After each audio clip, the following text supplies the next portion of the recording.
Hey, good day. Today we're going to be making a salmon veggie bowl. In the salmon veggie bowl, we're going to have obviously a small piece of salmon, one can of corn, a can of diced beets.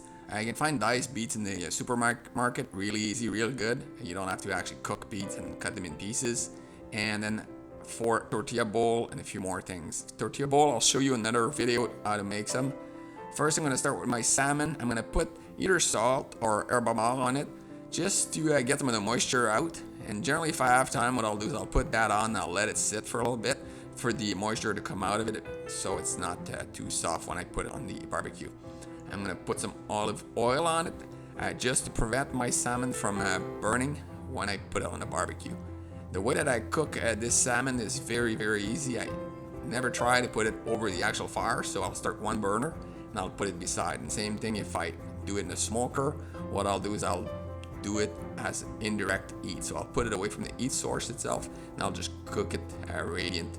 So I'll put my barbecue at about 300 degrees and I'm gonna cook my salmon anywhere from 8 to 12 minutes at the most. And what I got to make sure when I look at it from the side is that I want it to be overcooked and I just be 3/4 of the cook.